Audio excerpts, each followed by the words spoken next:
Please note that this webinar is being recorded, and as I mentioned earlier, you will be muted upon entering the Zoom room. Please be mindful and aware as if you choose to unmic yourself.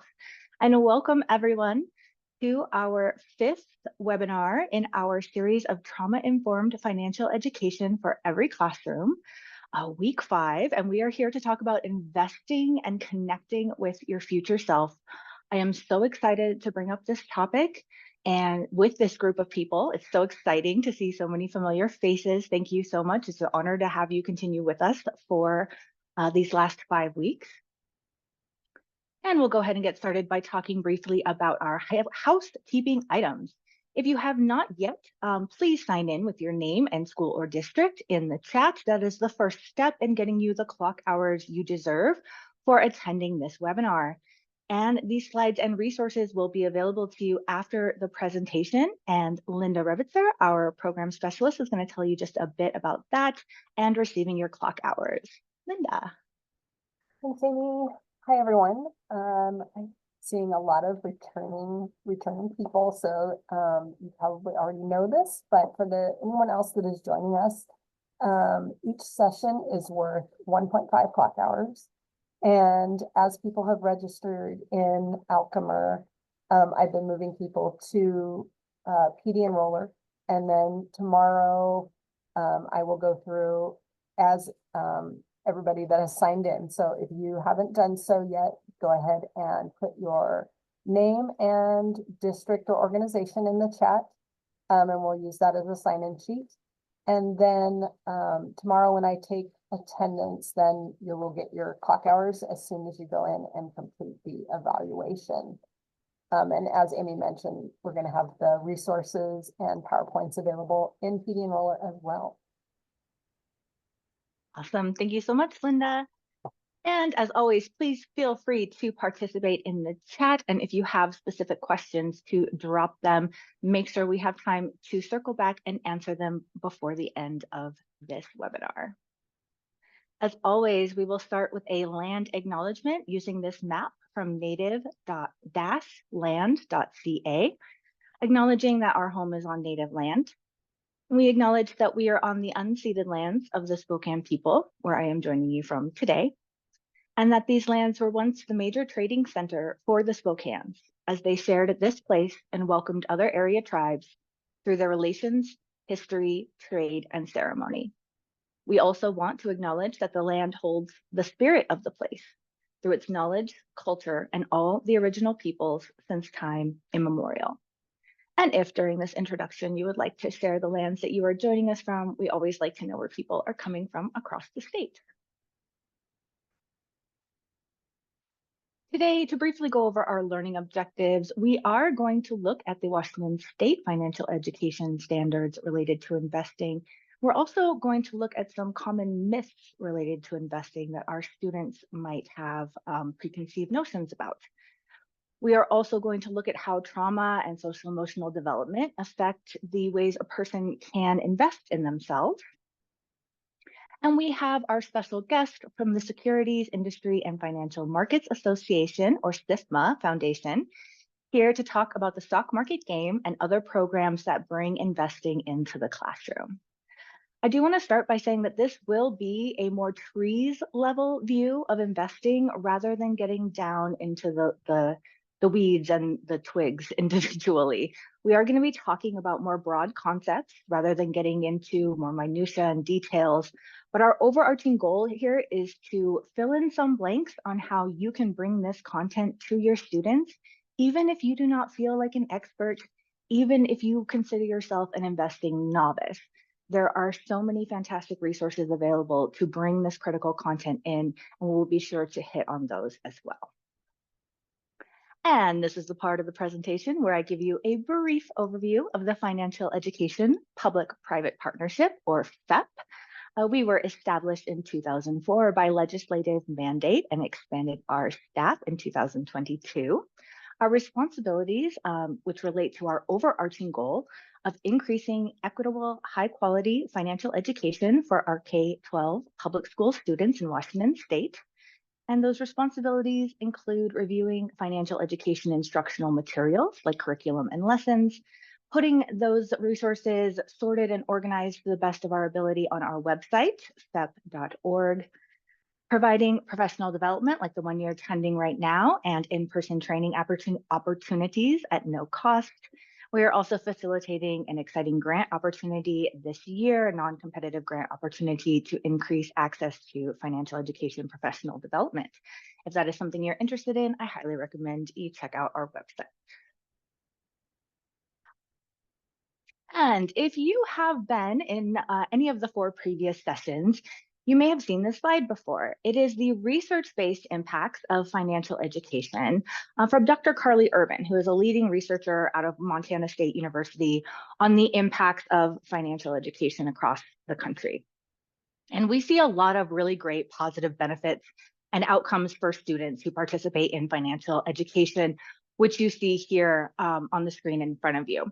And I also like to mention that we also at FEPP recognize that all of these impacts, these positive benefits, begin and end with teachers, which is part of the reason why we're here today, to try to help you feel more self-confident and have higher self-efficacy in bringing this into your classroom. But I also want to be really transparent with you. When it comes to the research, we do not see a lot of data-based outcomes on investing or retirement savings. And that part of that topic is what we're going to tackle today. Why is that? We know, I think by common sense, that it can be difficult for students to see and connect with their future selves. And it can be extremely difficult to give up something we want today for something that will benefit ourselves in the future. And that can be anything from saving for retirement to not having that extra slice of cheesecake at dessert. And so it's so much easier to give in to the wants and the needs of the present self. So we'll dig into some of this later when we talk about the trauma-informed approaches to connecting with the future and how can we encourage both ourselves and our students to do that. And finally, I want to introduce myself. My name is Amy Cleaver. I serve as the elementary program supervisor for the Financial Education Public-Private Partnership. I was born and raised in Spokane, Washington, where I mentioned I'm joining you from today. And I have a vested interest in exploring the exploring the topic of financial trauma. I am half Japanese and my mother is full Japanese, and my grandmother was interned during World War II. And during this time in our history, when the Japanese in Washington and the Pacific Northwest were interned, they did lose their physical and all financial possessions, including property, houses, and businesses. A natural consequence of this is to have some financial trauma within both the generational Japanese community of that time, but more specifically within my family. I can tell you that my grandparents struggled to plan for the future because to them, the future was something that could be taken away at any second. So it was difficult for them to connect with that. And one of the natural consequences is that my family has 2 generations of multi-generational living. My grandparents lived with me, with my family growing up, and I currently live with my parents. And we know that there's a lot of reasons right now in the housing market and economy that are going to influence these types of decisions, right? But I would also know in my heart that part of this is because the lack of connection to that future self and the lack of belief in that financial planning and how it would pay off for them in the end. So that's just a short story to say why I'm so invested in this topic. I'm so excited to be able to talk about investing with you today because it can be something that seems so complicated and overwhelming. And I hope by the end of this, you see that it can be simple and it can be a critical piece to bring in to our students' educations. Finally, I'd like to welcome our guest speakers from SIFMA, who will be introducing themselves during their presentation later on, but we are joined by Mr. John Martin, Ms. Jennifer Prado, and Ms. Daisy Hensley, and we're so excited to hear about the many programs that they offer. All right, we're getting so good at the introduction stuff. Let's get into our welcome activity. I got a question for you. We're going to play a little bit of Would You Rather. Would you rather go on a 5-minute shopping spree, unlimited shopping spree, 5 minutes? And this says department store of your choice. We could just say store of your choice. Or would you rather receive a $2,000 gift card to the department store of your choice. So in the chat, if you wouldn't mind saying 5 minutes or 2,000, I think that'll probably be the easiest way for us to record. Yes, it's giving supermarket sweep vibes for anybody who remembers the turkeys, the frozen turkeys, always going for those, right? So let's see what we have in the chat. And I would love if anybody is willing to share a rationale. We see a lot of 2000s. A lot of 2000s. I'll mess up Nordstrom. I love the comments. Anybody willing to share why they would take 2000 over an unlimited amount? Why they would rather be an amount bound than by time bound? Ability to choose wisely instead of randomly. Heather's adding that there's no pressure with the gift card. I love that.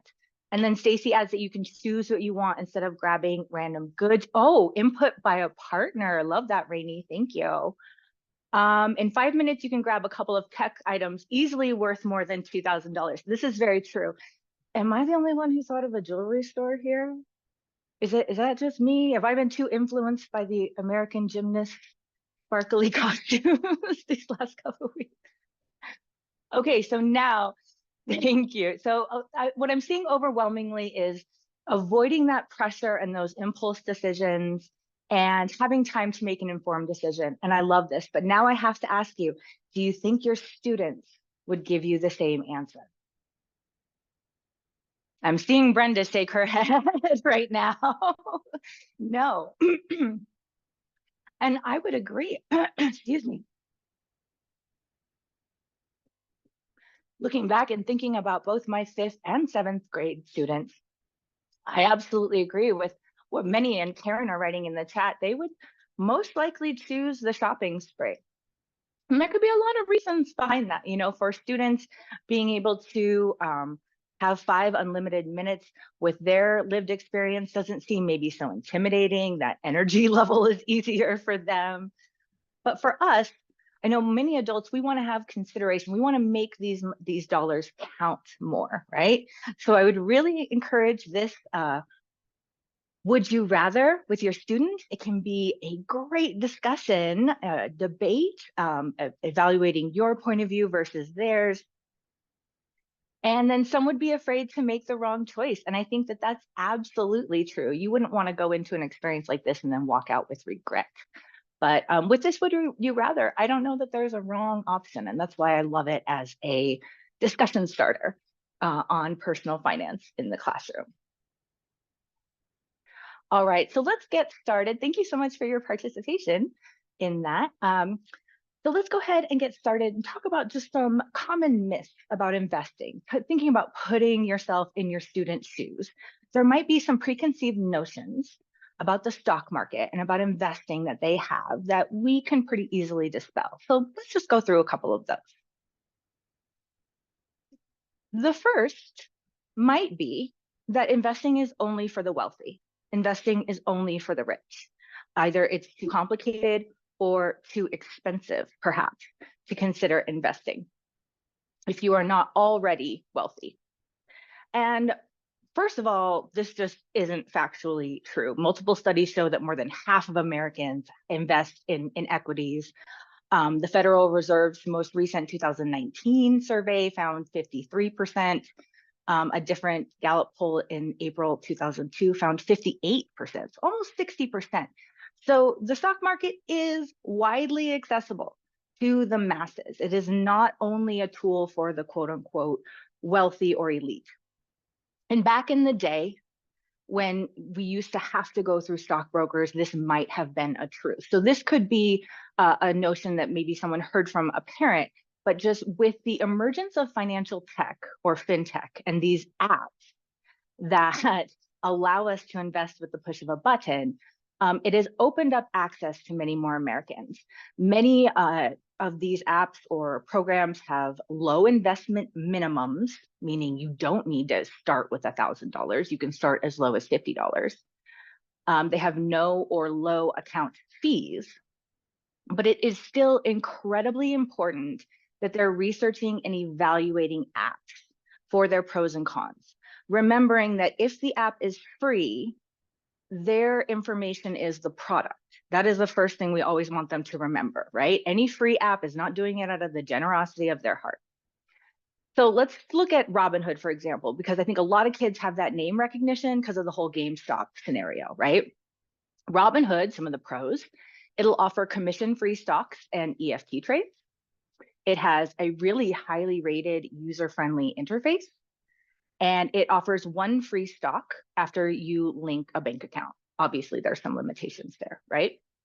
But Robinhood does not offer any way to invest in mutual funds. It has very limited customer support. And it has been criticized for making the interface too easy for people to make and lose money without proper instruction or education. So all of these apps are going to have pros and cons, but the fact is that there are so many of them that investing is no longer something that only the wealthy with a lot of money can begin to do. Second myth that I want to talk about is that investing is gambling, that investing is about the risk, that it is extremely risky, that it is as risky as gambling. And when I say investing in this context, I really mean investing in the stock market. There is a notion out there that somehow gambling and investing are on the same level, when both mathematically and by definition, they're not. Key differences: odds. The house always has the odds over gamblers, especially over time. Whereas investors over time have much better odds on their return. Also, mitigating loss. Because of the amount of public information that's out there about these companies and their history, we as investors would have more methods for limiting the downside of our investment. And I'm going to give you a concrete example of that on the next slide. In addition, games are time bound, right? When the game is over, the money takes away from the loser and is given to the winner. No wealth is ever created, right? Or no value is ever created. But investments are time rewarding. If you invest in stock and become a part owner in that company, you can get rewards through dividends as well. And then again, information. You can get historical information going back years on a company, but you can't ask the dealer at the blackjack table what they've been paying out for the last year. That's just not information that you're going to get, right? So again, this idea that no value is ever created, whereas the overall wealth of an economy increases through investing. As these companies are competing, they increase their productivity, they develop products that we all want to improve our lives. So that creates wealth both for us as investors and within the economy, and shouldn't be confused with gambling being essentially a very zero-sum game. So here is a concrete example of that, okay? So we're going to look at 3 different scenarios. What factors would limit both the losses and the gains in this scenario? One would be betting $1,000 on a horse race. One would be betting $1,000 on a poker game, and one would be investing $1,000 in Amazon stock, right? If you're betting on a horse race, your downside is limited by your bet. You're going to lose $1,000, right? Your upside is limited by the bookmaker and whatever odds they have given you. That upside has a concrete limit.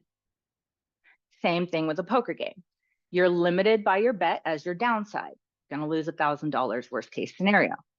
The upside is still limited by the number of players. You're only going to win times the number of players sitting at the table. But investing $1,000 in Amazon stock, your downside is still limited by your investment. Your upside is unlimited over time. There is no limit to what that investment could return back to you, whereas all gambling is extremely limited. So you'll see there as well an NGPF activity. This is a case study on gambling versus investing that will be linked on the classroom resources slide for you. I find this to be an excellent example looking at Jordan versus Casey over time. One invests in gambling, one invests in the stock market, and you get to see the long-term results of those actions. So it's a great activity. Continuing on with our myths, this one's super important to me. We need to make sure that all of our students know that investing is not just a men's game. It's not just for men. It is absolutely for women too. And this is a myth that comes a lot from popular culture. When you're looking at movies, TV shows, advertisements, you are not seeing a lot of women represented in investing spaces. And if we look at sort of traditional, quote unquote, historic gender roles, we would not consider traditionally investments a woman's responsibility. So, of course, we want to make sure that we're expanding that view. We've got data here that shows women are really good at investing. We're actually less reactive in our overall approach than men can be, as far as less buying and selling. And you see there, the fidelity report shows that women can actually outperform men. Now, of course, every individual is going to be different, but I think it's really important to just recognize as well that women have 3 good reasons for investing in themselves. The first is that caregiving still, as a society in America, caregiving still predominantly falls on women. And a lot of that, considering caregiving of parents in the future, caregiving of children, that can be an added cost that women should be planning for in their financial futures. In addition, women live longer than men. So you do want to calculate that you will have longer to have to supply your money for, and extended healthcare costs related to that longer lifespan as well.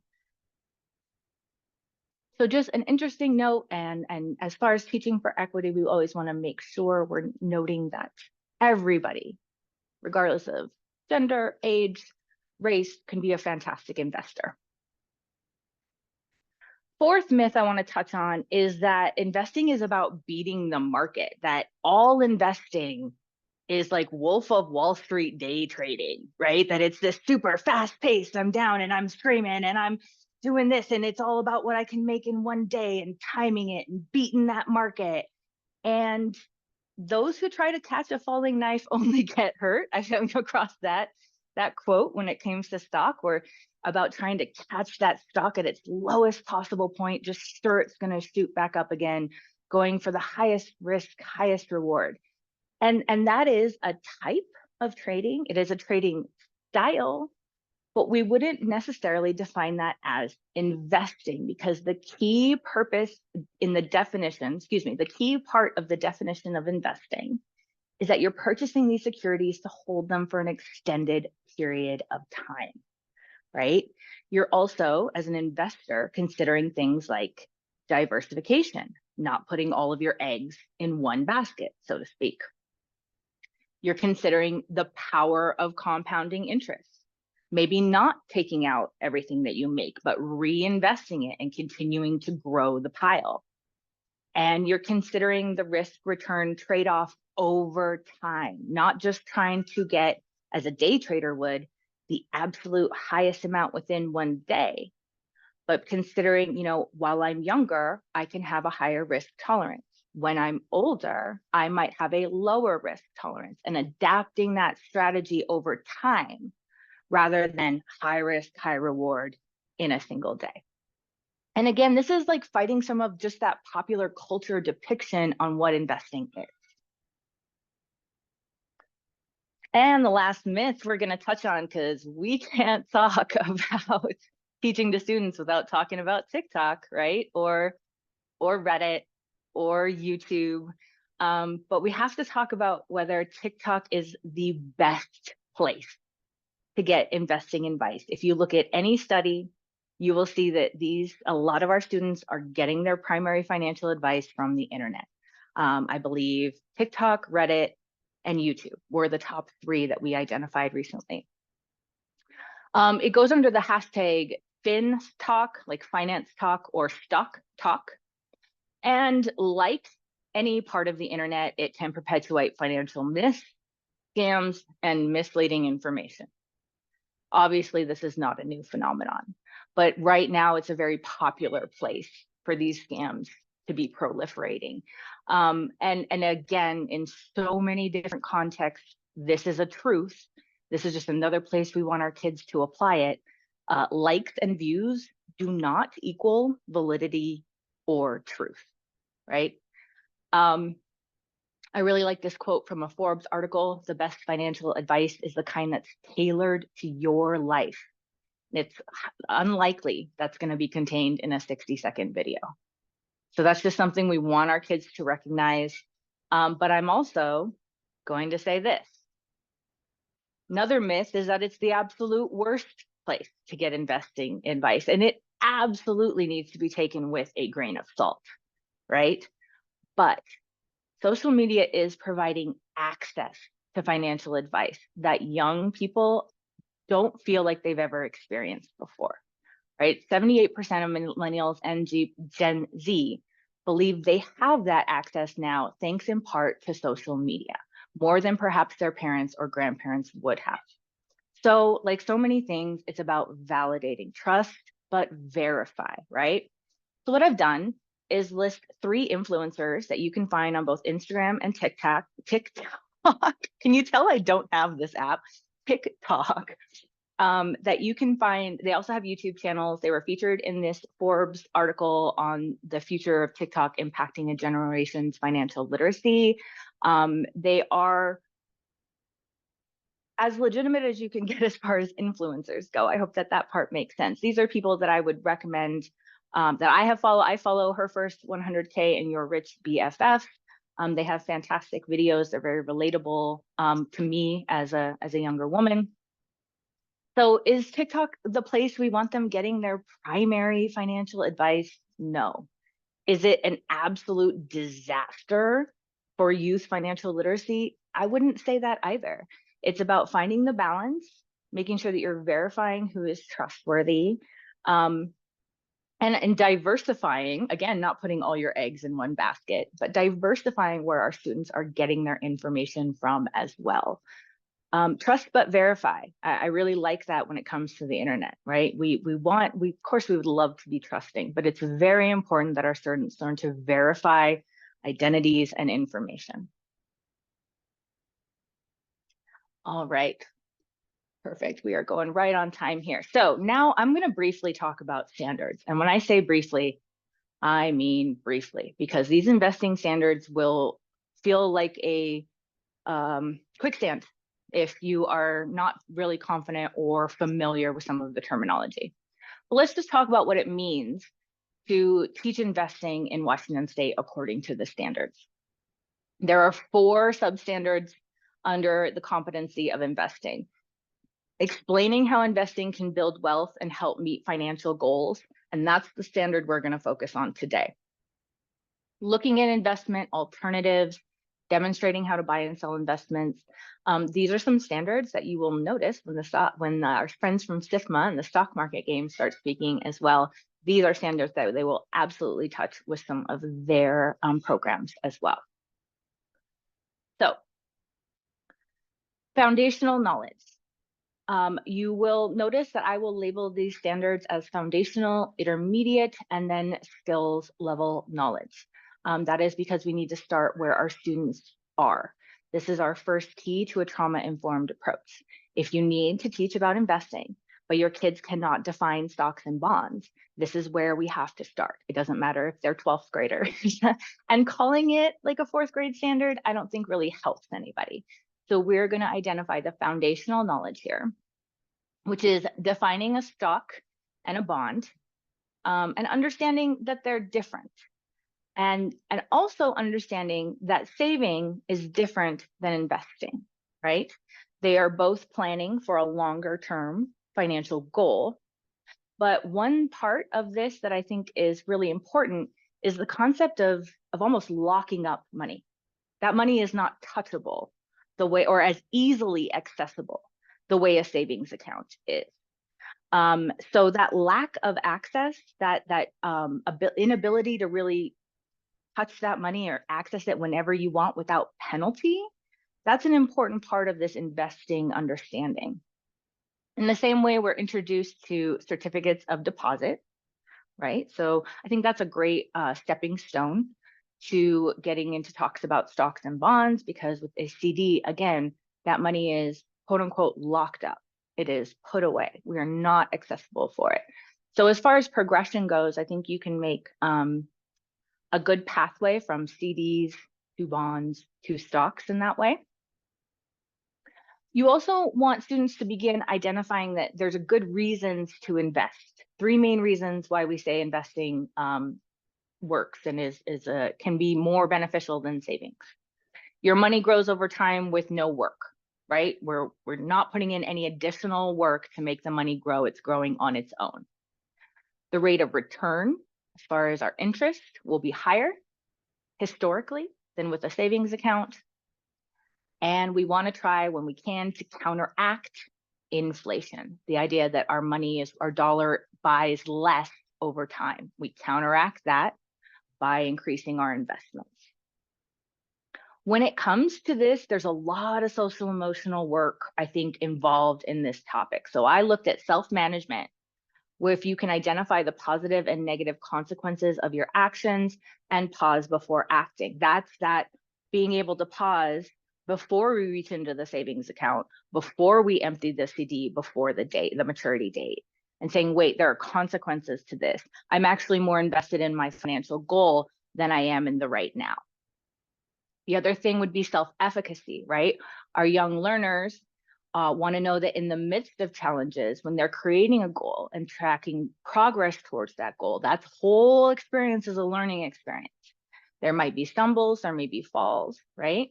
But whenever we set a financial goal, we can learn from our reactions to them and make different reactions next time. For our intermediate knowledge, again, we're looking at self-awareness for students when it comes to our social emotional benchmarks. In this way, we want them to think about reflecting that growth mindset that connects so well to the concept of investing, right? I may not be there, but yet I will get there, that power of yet, right? And then with this, they're going to be devising maybe an investment plan for, let's say, a college education or a down payment on a car. The idea that we can use this investing to achieve that financial goal. This is where students can compare gambling and other games of chance with investments as a wealth building strategy. This is where you would talk about how the stock market facilitates the buying and selling of securities, the introduction of mutual funds and exchange traded funds. And see, this is why I didn't want to get too deep into these, because we get into all these specific definitions, right?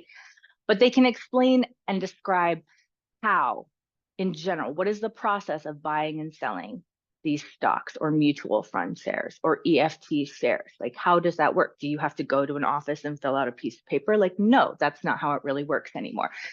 So through all of these, we're hoping to encourage student self-efficacy, that they can identify and plan steps to garner the resources they need to accomplish a task. I love how that connects to devising a plan for, perhaps saving for that down payment or that college education.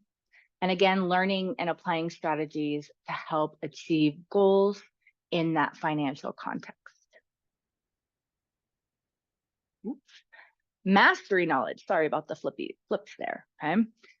Big thing in the mastery knowledge when we get up into what we hope we would send our students out into the world knowing is the impact of delaying investment for retirement versus beginning investing early.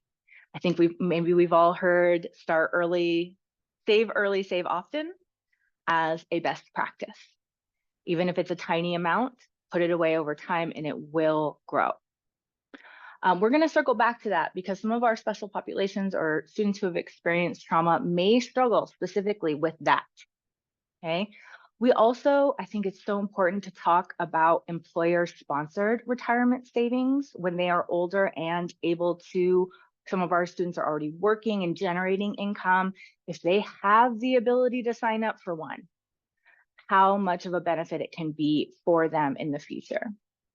And one other thing that would be great for our high school students to know is just, what does a person who retires usually live on? Where does that money come from? To have them understand that if you were to look at the pie chart, of a person's income after they've done working. You might have retirement income from like a savings plan or pension, the Social Security aspect of it, and then the personal investment side of it. So just recognizing that that foundational information might not be anything they've ever had to think about before, but at least you're kind of planting the seeds and hopefully giving them some information to draw on when they're sitting down and filling out that paperwork at that job. Finally, our friend Warren Buffett here, I also always want to make sure we're reminding students that investing is not only financial, we can invest in ourselves, and that is absolutely considered an investment that pays off, whether it's education, training, extra classes. That investment in yourself may not be quantified by a dollar amount, but it is absolutely increasing your ability to earn income down the line in the future. The more you learn, the more you earn. That applies to your education and workforce training, but also the more you invest in learning about the stock market, the more time and energy you put into it, the more you might get out of it. So I also want to mention this certification course by NGPF. They do educator certification courses. They are free to sign up for. They have recently made their investing certification course on demand, self-paced. When I took this course, I did not have that option. I attended a 2-hour class every week for 5 weeks. So I appreciate that they've made it more flexible for educators who may not have that availability of time to do this. As I mentioned, they're free for cost, and Washington State does have a clock hour exchange with NGPF, so you can get your clock hours for participating in this. You would do 5 self-paced modules through, Nearpod is the program they use. And you can see the topics there, everything from, stocks and bonds to EFTs and target dates. And it's taught by Yaneli Espinal. I very much enjoyed the class. I felt like my self-confidence really raised just on a personal level attending it. So if this is something where we went through these standards and you're like, okay, this might be a really great option as just a way to kind of get a refresher course on like the basics and the definitions. Oh, and thank you, Lisa, in the chat is mentioning that she has taken these classes. She's done many of them, and they're really great. So thank you for that, Lisa. We appreciate it. And last, I'm going to let's see.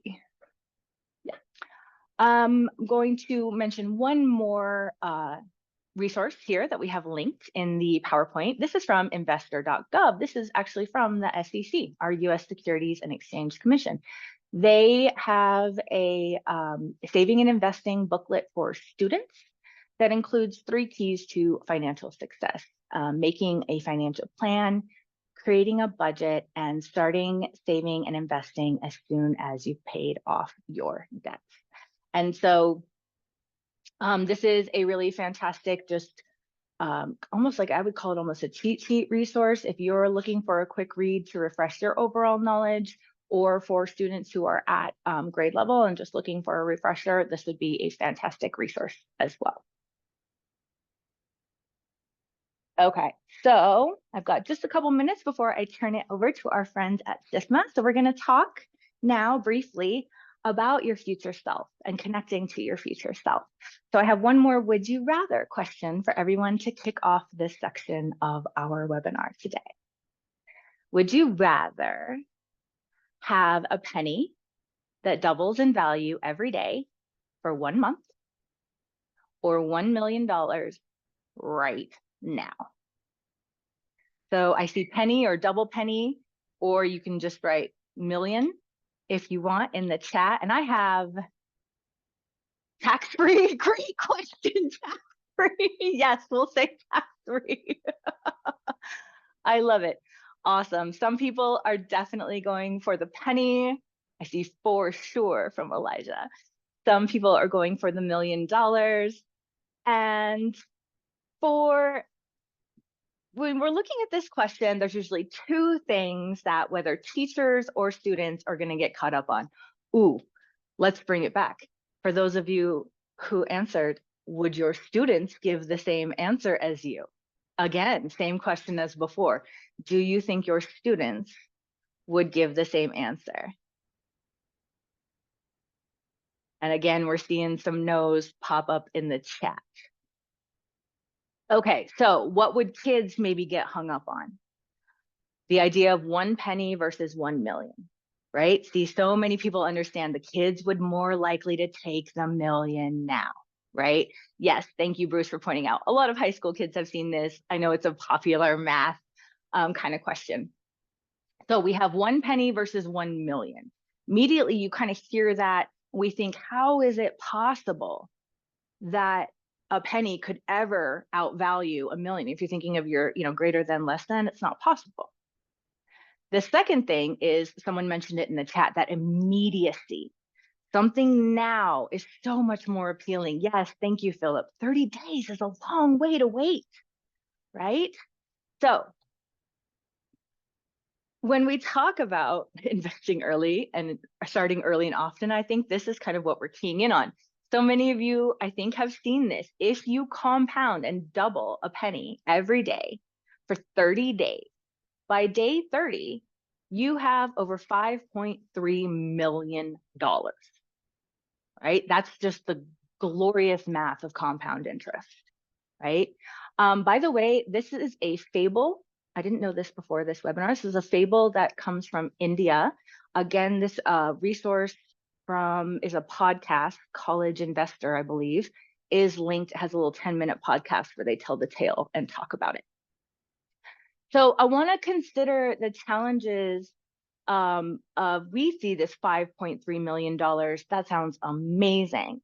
But the challenges of implementing this question or this practice, this best practice of starting early and investing often in households with little to no socioeconomic power, right?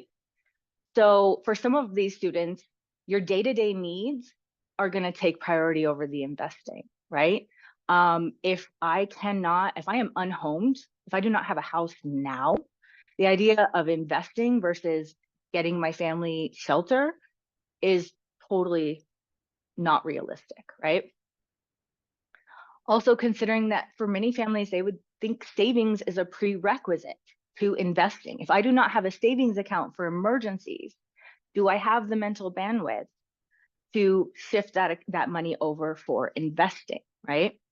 But also paying off debt as a priority to investing. So recognizing that for households that have experienced some financial trauma or acute financial trauma, that trauma response is going to be focused on the immediate survival, filling those needs. And for some of our students experiencing this, investing feels very much like a want and very much kind of in the future. So this is the point where I want to just remind us all of what trauma is. It's a deeply distressing or disturbing experience that can have physical and emotional effects that last far beyond where the present moment. It can be a singular experience, like losing a job or experiencing a caregiver lose a job. It can be an ongoing experience, like being in an abusive or controlling relationship or being unhomed for a period of time. It can also be inherited or epigenetic from our time in the womb, right? So rather, this is a point where some people will talk about big T trauma, some people talk about little t trauma. I have heard the term like trauma competition. And so I like that concept or agree with that concept that all trauma is trauma and everyone reacts to trauma differently. I think if you've been watching the Olympics at all, you have seen an athlete that has responded to something traumatic and overcome that adversity to be successful, right? So it's been a wonderful way to see how people can overcome their life experiences. And some people need more help than that. And so that's where these trauma-informed approaches come from. It's just recognizing that trauma is in some ways a very universal experience. But how can we set up our classrooms and our financial education instruction to reach as many of the students, whether they've experienced this or not, as we can? And then briefly, I'm going to spend my last couple minutes talking about the future self. So this is a research-based thing, right? In psychology, the future self exists. It is studied. And it is the processes and consequences associated with thinking about yourself in the future. It makes sense, right? And it's interesting because research shows that we don't really think about our future self as ourself. We think about it more as a separate person, almost in like the third person, right? But it absolutely makes sense that the extent to which we feel connected to our future self influences how well I treat that future self or me, right? When we're more connected to our future self, we're more likely to save for retirement, we're more likely to make healthy decisions, and we're more likely to avoid ethical transgressions. And I think that that can be seen in like a goal, right? If someone has a goal of, like, say, running a marathon, they're visualizing themselves, they're connected to that future self finishing the marathon. So maybe sometimes it's easier to make that healthy decision or do the workout you don't want to do because they have that goal in mind, right? They can see that future self crossing the finish line. Trauma has a huge effect on the future self, regardless of the type of trauma. Trauma absolutely can have a dramatic negative effect on an individual's self-esteem and self-worth, right? So hard to connect with your future self if you don't think your future self is worth anything. It can mess with people's sense of time. A lot of people experiencing trauma have found that time seems to move slowly, again, making it difficult to let the past pass us by. In moments of crisis, survival is the most important thing. The future is not important. The past is not important. Only immediate survival is. But another effect is once you move on past this trauma, your identity can become rooted in it, in the past. And when that can happen, when any of these things happen, that future self can become not just like another person, but almost a stranger, right? So for the person who has experienced that kind of trauma and is very disconnected from their self, if we look at that specifically through financial means, right? They're more likely to make decisions based on their future self if they feel like they understand the outcomes, what the outcomes of the decision will be, and they feel this connection. So moving on to a study that they did, okay? So social psychologists and behavioral economists, they implement programs that bridge gaps between what people say they want to do and what we actually do, right? So decisions like saving for retirement or college, or spending within a budget, those are things we all say we want to do, but why don't we actually end up doing them as consumers? It's not that hard because the present is a much more powerful influence on us than the uncertain possibility of what may happen in the future, right? So again, we think of ourselves as somebody else. Actually, when you're thinking about your future self, you can be activating the same part of your brain that thinks about other people, not about yourself, which is very interesting. So what did they do to impact this? What did they experiment on? Vividness interventions, which are any sort of intervention that aid people in visualizing or imagining themselves in the future. 2 experiments found that this was successful. One showed people age-progressed version of themselves at 70, found they were more likely to kind of save rather than spend in this case, visually seeing themselves. This was AI produced, by the way. And then they did an experiment with students from economically diverse backgrounds that had weekly interactions with an avatar of their future self. And they demonstrated heightened performance during a financial education course. So maybe there's something to this. Let's go ahead and end this section with some strategies. Trauma-informed approach. Let's make friends with the future you, or encourage our students to make friends with the future them. One great way to do this is by starting a conversation with yourself. You can write a letter back and forth to yourself and send back a reply. This can be a journaling exercise. It can be a quarterly journaling exercise, or you could use a tool like what I am dropping into the chat, which is futureme.org. And you can see up here, this is writing a letter to your future self. It is a website. You can deliver it in 6 months, 1 year, 3 years, 5 years, or 10 years. All you have to do is write it and send in the email, put in your email address you want it sent to. It's a free service, so you want to make sure that you are just sending the letter and not sponsoring the company by selecting the right button at the bottom. But I did this with my 7th graders, and they really enjoyed at the end of the year getting a letter from themselves in the past. I would have, I think, found more power if I had done it repeatedly. First time they were a little silly with it. I think they might have gotten more out of it if we had done it more than one time. But I really love this tool for helping your students connect to their future self. So what could you talk about in that letter? Maybe 2 things you think your students think will remain consistent. How do you think you'll be the same in 6 months or a year? You could write to yourself about that. You could visualize the best version of yourself in the future. You can talk to yourself as though you are that best version of yourself and see what obstacles maybe you've had to overcome to become that person. And this next slide is just proof of how committed I am to you guys in this group. The other thing you could do is use a Snapchat filter, like I did, to imagine yourself in your old age. I used a Snapchat filter. I typed in old. This is me, age progressed to whatever age. I have genuinely considered printing this out and putting it in my bathroom to see if it helps me make any different financial choices. So I can update you on that experiment and see how it goes. But don't just imagine yourself in your old age. See if your students can draw themselves or allow them to use some of this technology and filters to make a picture of themselves in their old age and see how they could connect to it. Maybe that could be the first step in writing a letter. And also talking about what will your future self thank you for, right? And that can be an everyday habit. Sometimes if I just put a cold Diet Coke in the fridge, I thank past me for thinking of future me when she put that cold Diet Coke or that Diet Coke in the fridge to get cold. So just a few strategies for helping your students connect to their future self. And at this point, all right, I am so excited now to turn it over to our guest speakers from SIFMA.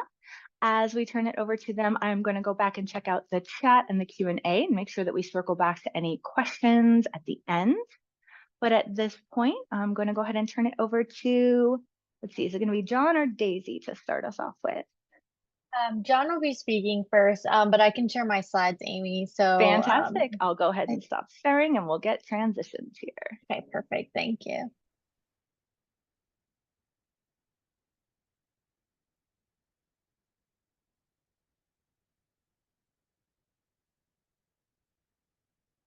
Fantastic. And I see a fantastic question in the Q&A. Thank you so much to the participant who put that in. We'll make sure that we come back and talk about that at the end of our session today. All right.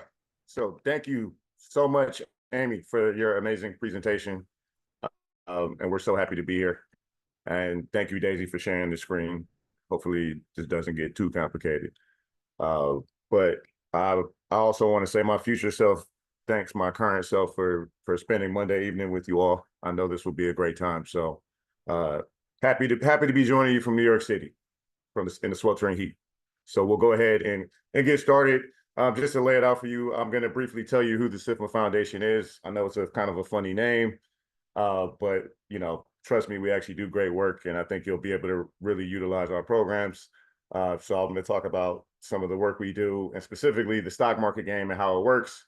And then I will hand it over to my much more talented colleagues to take a deeper dive into how our programs correlate with Washington State standards, and also how you can leverage one of our mentoring programs called Invest It Forward. So just to give you a brief overview of the foundation, we've been around for 47 years. We are tried and true. in the financial education space, and we are considered the gold standard in investment education. Over the course of those 47 years, we've actually reached 23 million youth. So, we're not just some type of flash in the pan organization. We really have staying power and have definitely impacted millions of students' lives. We're happy with the evolution we've made in our work. We used to have paper and pencil materials that had to be mailed in every week, and students would have to wait a week to see what their portfolios values were. Then we moved to Scantron. That was supposed to be a technological innovation, but we're happy to say that now we have a real-time trading platform, and everything you see on the NASDAQ or the New York Stock Exchange on a Robinhood or an E-Trade, you'll see that same asset value on our platform because we've been able to make a lot of technological innovations. And so please help us as we go from reaching about 700,000 students a year to 1 million students a year, so that we can change the financial futures of even more young people. And so kind of told you a little bit about our history, and then what is our purpose. We're really dedicated to fostering the knowledge of the capital markets for youth of all backgrounds, particularly underserved communities and communities of color. So we're really happy to be working with educators from a very diverse state like Washington. We know you have people from literally all walks of life, and we want to make sure we have programs that are equipped to support all types of students. And we make it a point to draw on our partnerships with members of the financial industry to leverage their expertise so that we can provide our high quality education to those underserved communities. And so just to build a little bit off of what Amy was talking about in terms of why financial education matters, why does the work SIFMA Foundation do? Why does it matter? Is financial education for the U.S. adults has remained stagnant for several years, and we want to change that trajectory for our young people. Our hope is that 15 to 20 years from now, we'll see this on a completely upward trajectory. And the other reason why the work is really important and why we really try to focus on those underserved communities and communities of color, you see the same unfortunate pattern that you see in other educational statistics, where you see disparities between minority students and their non-minority counterparts, between men and women, between lower income people and their more affluent counterparts. So we really want to focus on closing the gap between those traditionally underserved communities, so that, so as we wanted to see the upward trajectory on the previous slide, we want to see something flat on this slide. And so, we're gonna work together to try to change that. And also Amy gave some great statistics about the consequences of not being financially prepared.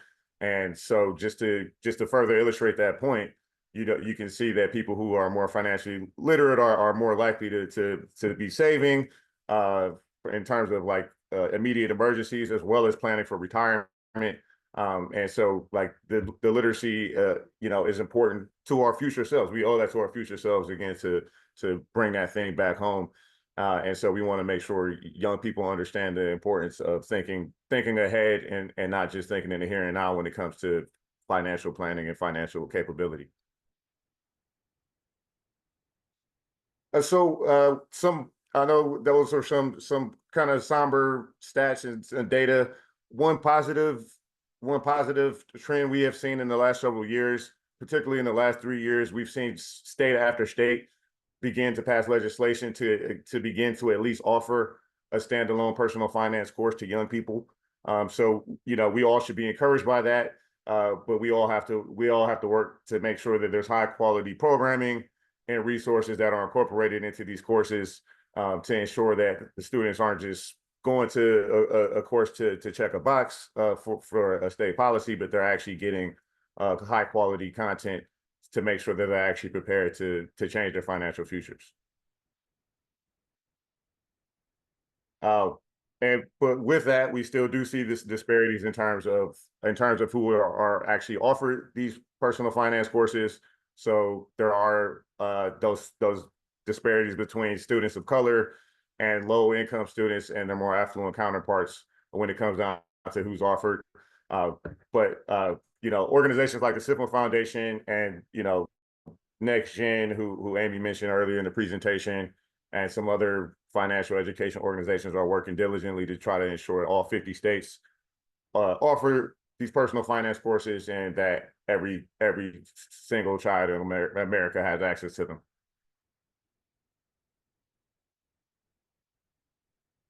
And so, in order to address some of these disparities we see, this is kind of where the SIFMA Foundation comes in. We have several high quality programs. They're all designed primarily for students in grades 4 through 12, but they also can benefit young adults in many cases. I'm going to take a deeper dive into the stock market game, which is an online simulation of the capital markets, and it engage students in a semester-long or year-long competition where they can actually use an actual simulated investment platform, and that along with a coherent and comprehensive curriculum that will support their knowledge of investing and savings and other personal finance concepts along the way. I won't get caught up in the other programs right now, but Daisy will take a deeper dive into some of our other programs later on. I'm going to move on to the next slide and start talking about the stock market game. And so what are some of the benefits of the stock market game? One of the big key pieces of the program, the experiential learning. Students, this is it's a really a great way to trick kids into learning, is what we like to say about the stock market game. They end up really getting hooked and having so much fun because if it does feel like real investing, because there is real-time pricing, as I mentioned before, and every single stock, bond, or mutual fund you will see on a real investing platform, you will see on our platform.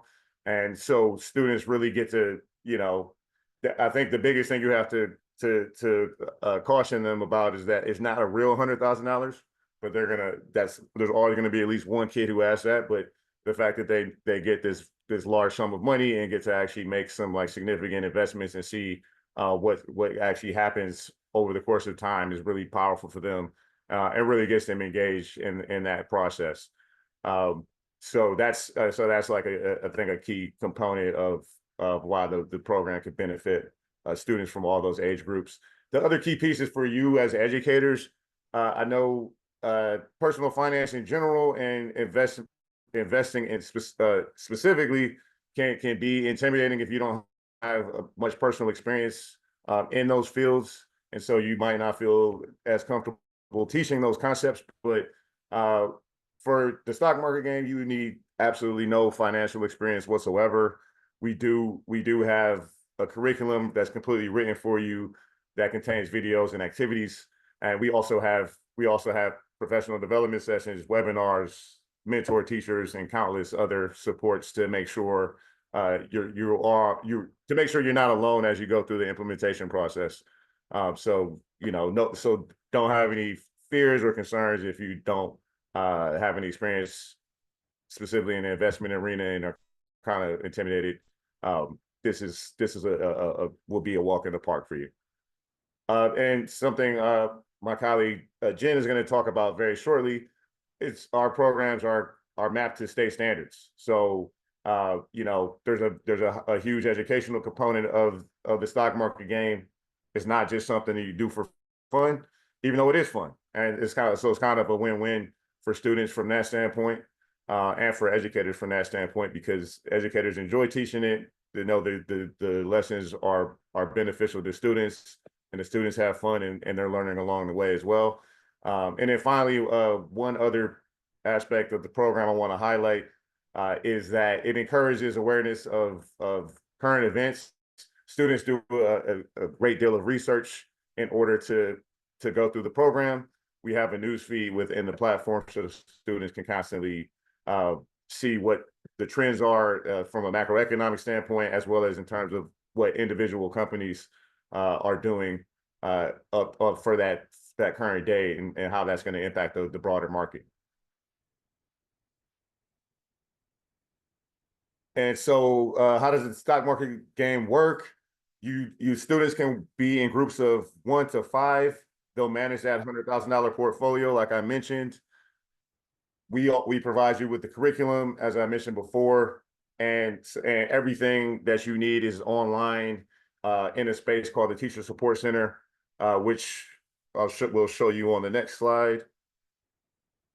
Oh, actually, it's a slide after this, but so the Teacher Support Center is basically a one-stop shop for everything you need to know in order to implement the program. You'll have we have the program divided into 10 different mini lessons, and they'll have videos, activities, assessments that you'll need to go through the course of the program. You also can access all your students' portfolios. You'll see our calendar, so you can see where you can sign up to if you need to meet with one of our colleagues for like one-on-one professional development support, as well as to register for webinars and other type of in-person or virtual workshops that we offer. And one thing I should mention is that we don't collect student data, so you just have to register on behalf of your students. You just tell us, how many teams you want, which is like each team is a portfolio. We send your student logins. And so, we do reach a very diverse population of students. As you can see, we reach 600 to 700,000 students each year at over 12,000 schools. Almost half of those students are students in high need schools, and about a third of those students are students of color. So very diverse population and a very broad reach. And we hope to work with you to expand that reach even more. And then, and our program is substantiated by data. So there has been a double-blind study on the stock market game, and students who participated saw a statistically significant increase in their math and financial literacy test scores compared to their counterparts who did not participate in the stock market game. And these are just real quotes from people who participated in the stock market game over the past 47 years. The pictures are not real, but the quotes are 100% real. So, we'll be able to share these slides out later, but you can kind of take a look later on and see some of the cool things people had to say about the program. And thank you so much. And with that, I will turn it over to my colleague Jen to talk about how the stock market game aligns to state standards in Washington. Awesome. Thank you, John. And thank you everyone for letting me be here with you tonight and share all our information about the stock market and specifically how it aligns with your state standards. I know John talked a lot about really just engagement and enhanced learning and all that happens at the student level. They kind of learn without learning. They're having fun, trying to figure out how they could spend that $100,000. But from a stock market coordinator perspective and a teacher perspective, I really wanted to kind of touch on educational relevance for you and how to understand how this work can help you meet your state standards and have those conversations with your school site principals, your board chairs, people that are helping you kind of make those educational decisions. I am a stock market game coordinator. I don't coordinate Washington, but I am so grateful to have led the charge with this work.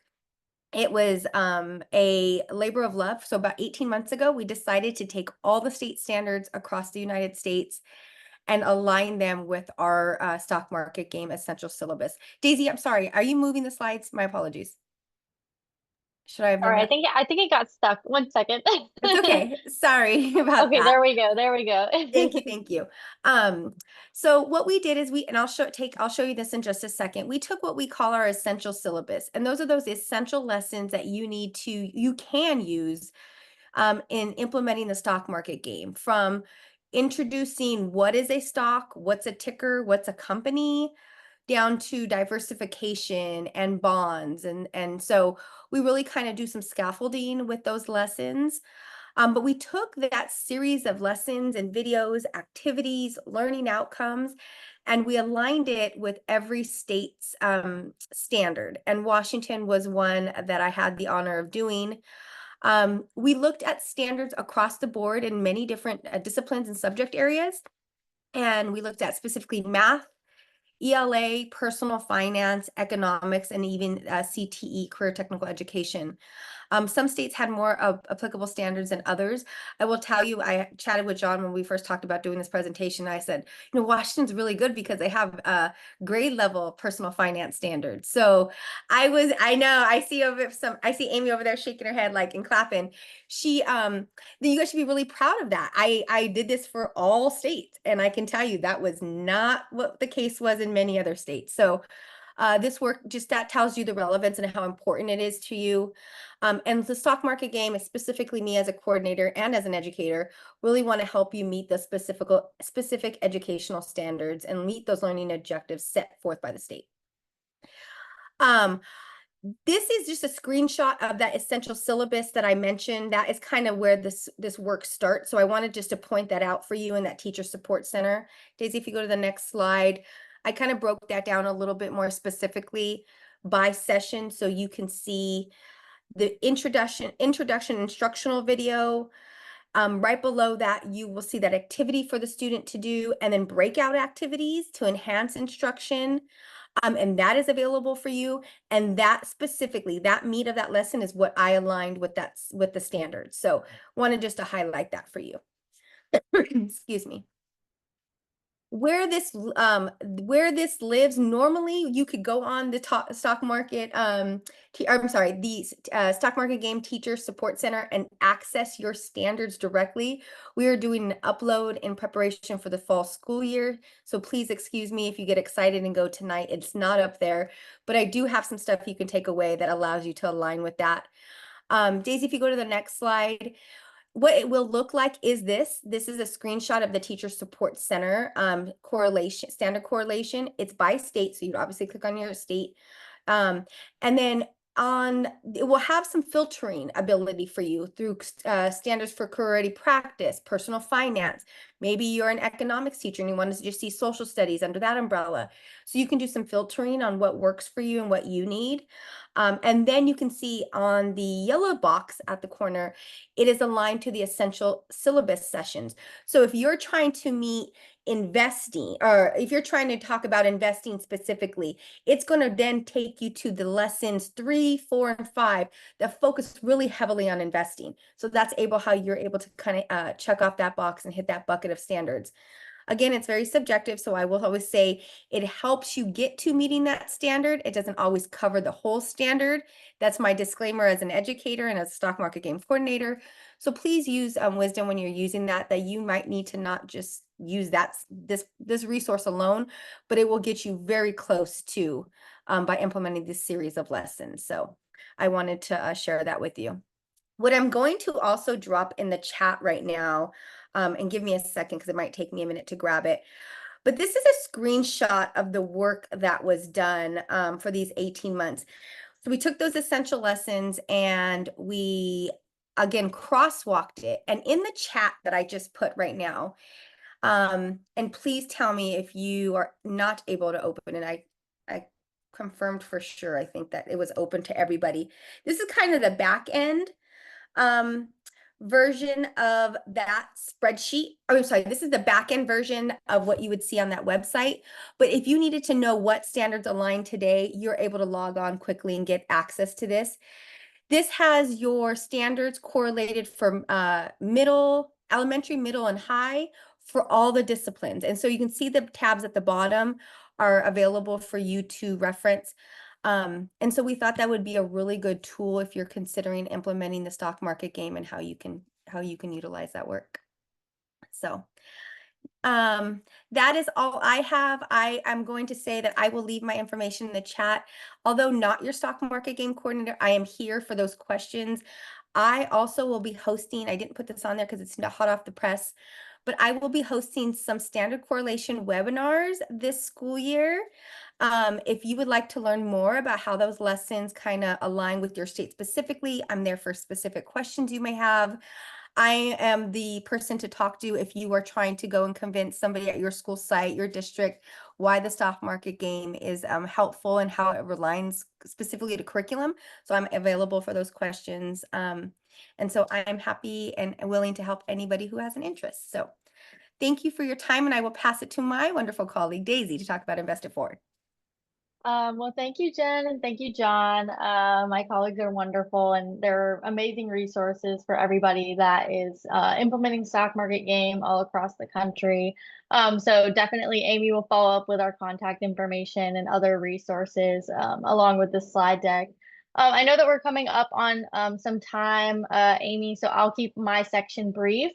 But I really just wanted to highlight some of our other programs that we have at the SIFMA Foundation that are super relevant to all teachers and participants playing the stock market game.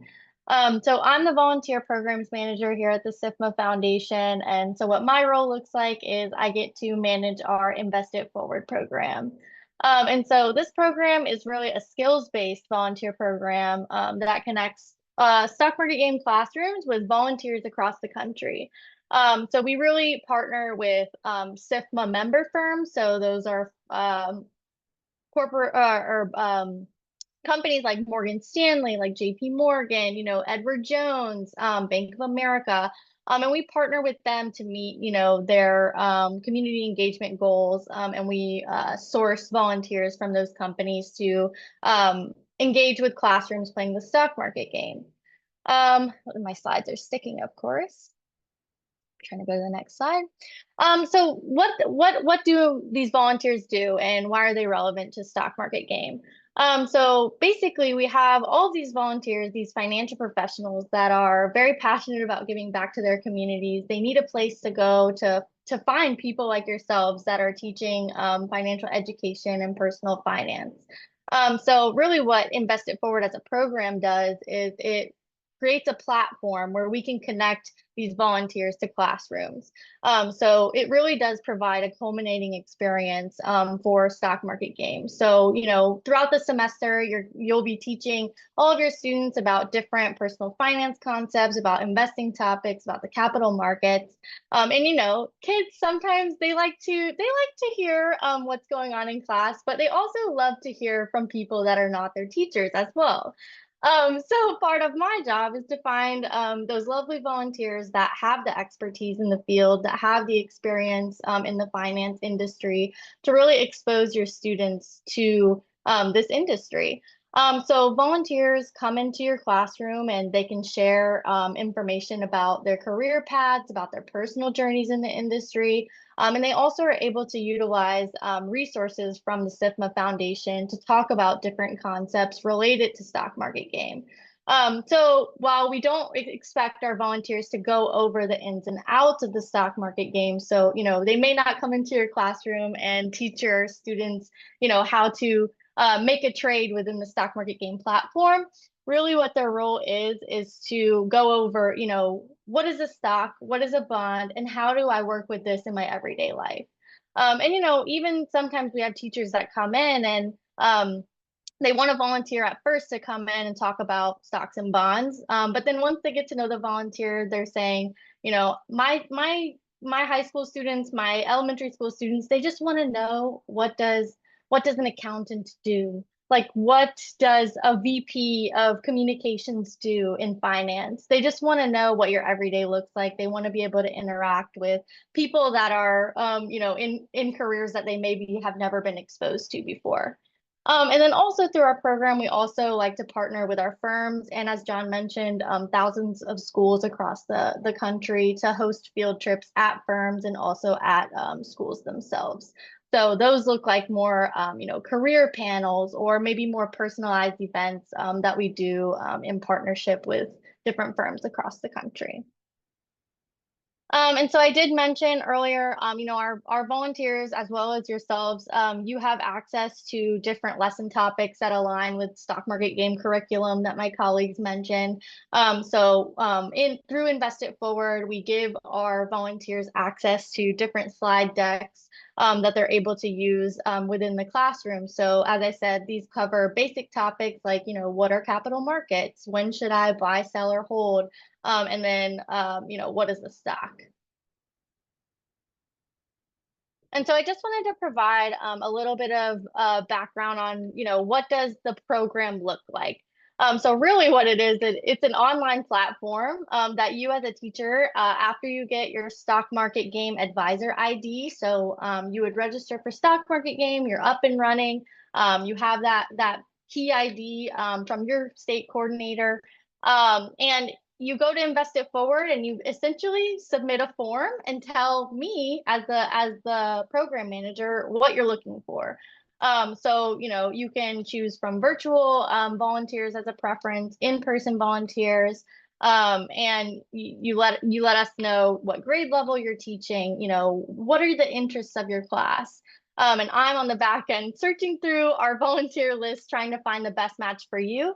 But also I like to note that, when you're filling out these request forms, it's a way to kind of show the personality of your class and really let different volunteers know, oh, hey, I actually went to school in Washington. I went to the middle school that you're teaching at. I want to give back to this school. Or, I have a high interest in math, or I was at a gifted school, things like that.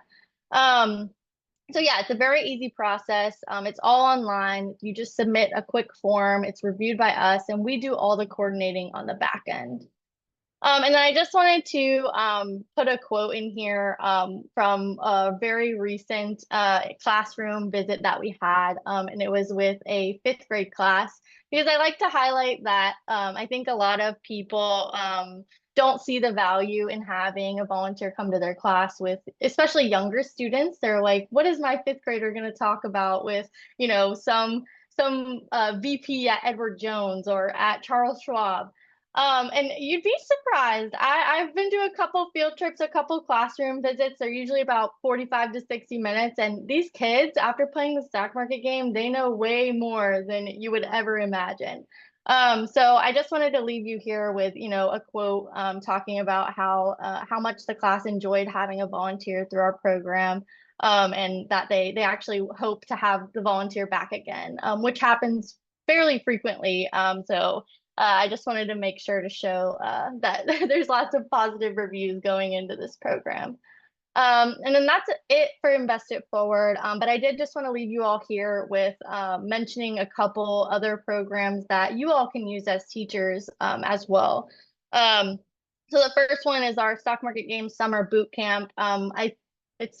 It's wrapping up right now for this summer, but I believe we host it every summer. And so this is kind of a special version of Stock Market Game that's free to everyone. It's open to all different types of users, really looking to get different age groups involved as well. So, parents playing with their kids, we get financial professionals playing with their colleagues, and also parents as well.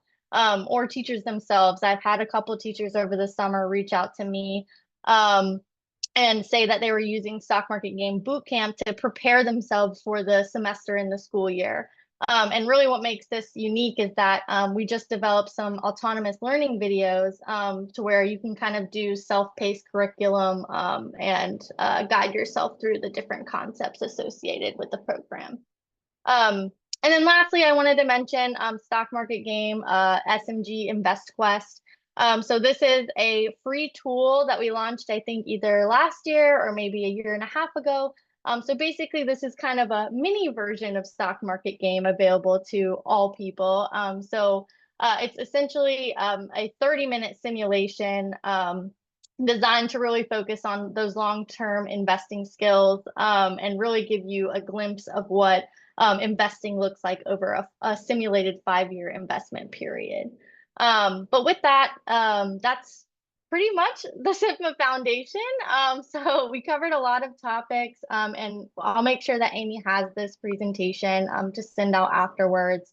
But our team is happy to answer any questions. And again, thank you so much, Amy, for inviting us, and we look forward to partnering with you all again in the future. Amazing. Thank you so much to John, Jennifer, and Daisy for getting so much information into about 30 minutes there. I really appreciate you guys. So I hope that showed why we are so excited and wanted to feature the stock market game in this presentation on investing. You have the ability to gamify this content. right? Which allows us access to, I mean, there's a great UDL component to gamified learning. It gives some students who might just want to turn away from the content, maybe a little more of an incentive to engage. If you could front load it in the year, think about you could implement it in a math or social studies small group for their technology time. They could be doing their stock market game during that portion. There's so many different ways you can apply it within the classroom. And I have a huge, I'm a big proponent of kind of just shoving them into the deep end of the pool in a totally philosophical way when it comes to something that is maybe considered complicated or too high level for some of our students. Just throwing them in there and having them experiment. We've all seen kids really have amazing learning from those experiences. It is problem-based learning at its core, and the ability to bring in community members, which we have talked about in other sessions this far. It is a fantastic trauma-informed approach to break down some historical mistrust by bringing in community members in these that represent financial institutions, putting a real face and a person to, the term stockbroker, and breaking down some of the preconceived notions or biases that our students might have about that. I also love the idea of piquing those employment curiosities, like, oh, I've heard of a VP of finance, but what does a VP of finance actually do? Could I visualize my future self as a VP of finance? So I think there's a lot of amazing components. Let's talk about access for a second, because I really want to make sure that we hit that part as well. So unfortunately, just because of the timing of this webinar and our webinar series, the stock market game website I have put in there, as well as a slightly different email address for our program coordinator. I've been in communication with him, and this was the email address that he had provided to me. So I'm just going to put it in the chat so we have options. His name is Adam Wright, and he is in the process of taking over the stock market game from FEPP's own Pam Wally, who is our director of financial education and was a professor of economics at Western Washington University for many years. She retired, and Adam is taking over the game and is in the process of completing the training. Once the training is completed, you will be able to go to the stock market game, enter in your zip code, and you will see his information and have the ability to sign up for the fall game, which will go year round and start in October. There will also be a shorter spring game as well. So that information, if you went right now and you put in your zip code, you would still see Pam as the local coordinator. And as soon as, like I said, as soon as Adam is done with that training, that will be updated. Oh, fantastic. I hadn't had a chance to look at it yet. Thank you so much, John. So we are working on that. If you have any questions about access, please make sure to get in touch with us here at FEPP so we can make sure that we are making sure connecting you with this amazing resource that we are telling you about. A couple things I wanted to mention. We had a great question in the chat. As we have a couple minutes, I would love to open it up. And if you have additional questions, please feel free to drop them in today. Thank you, William. William has been in so many of our sessions and always brings up great concepts in the chat. He was asking about whether, the turbulence in the stock market is often reflected in the game for students. And John was able to provide an answer for that in the chat. So if that is something you're curious about, the game is not affected by the fluctuations in the market, as students win based upon the value of their portfolio compared to other students. And so you can advise against risky investment strategies and the importance of staying in the market long term when you see kind of the fluctuations that we're seeing in the market right now. So thank you for answering that question. And I think, let's see here. The question in the chat had to do with the penny versus $1 million exercise. What advice do you have to address issues with students who save and then have their savings taken by family for emergencies? For example, saving money from your part-time job to save for a car, then having a parent ask to borrow it for rent, knowing you won't get it back. So how can we encourage saving when there is no guarantee of having it in the future? And I feel like this example just really touches on that trauma-informed approach, right? Where this is an action that can have some long-term impacts on somebody. My first question would be how old is the student and are they banked? Is it possible for them to be banked? Because there's that added element of risk management and almost sort of limiting access when you have a bank account as opposed to cash, where there has to be sort of a time pause moment between when the money is asked for and when the money is given, if it's in a savings account, versus as cash is just sort of like an immediate thing. So that is one option I think of as far as trying to, in some way, sort of protect the students' savings. But to encourage saving when there's no guarantee of having it in the future is such a challenge, I think. And it's just the encouragement of not giving up on that savings, again, kind of playing that long game. Right now, the savings is not fully, the student's agent doesn't have total agency over the savings, but in the future, hopefully they will. These are the ideas that are coming up for me, but I would absolutely welcome any input as well in the chat. And it is 5:31, which means I went a minute over. I apologize. So that means we are going to go ahead and wrap this up for the afternoon today. So thank you again so much to our guest speakers, John, Jennifer, and Daisy from the SIFMA Foundation. I hope you are excited to hear about some of those programs and just take a risk and try something new in your classroom this year. And you will have these classroom resources linked in the PD Enroller site. We do have 3 more webinars coming up over the next 3 weeks. And thank you so much for being here. Let's see, I want to make sure if you need to leave, I completely understand. I love to respect your time. Thank you so much for coming. I hope you learned a little something about investing and the tools you can bring into your classroom. Thank you so much. We had a great thought, I think, connected to the Q&A about a CD for the student who is worried about protecting their savings. That CD is another way of locking up that savings account for like a time frame. That might be a fantastic solution if the student has access for that. Training classes from SIFMA have Washington State clock hours awarded. That is something I will need to look into, Lisa, but if you wouldn't mind including that in your feedback for the survey, we'll make sure to get that question answered for you.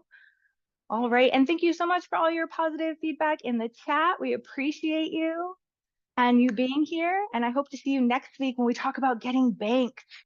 And connecting our students and families with financial institutions and how impactful that can be. So thank you again, everyone, for your time. Thank you to our special guest from SIFMA, and we will hopefully see you next week. Oh, Donna, I see a clock hours question. If you are still here, oh, I do see you. Hi, Donna. So for the clock hours for this webinar, you will receive a survey through the email you signed up in PD Enroller for. So just go ahead and complete that survey, and those clock hours will be assigned from our program supervisor here at FEPPP once we receive that. Does that answer your question? Awesome. Thank you so much.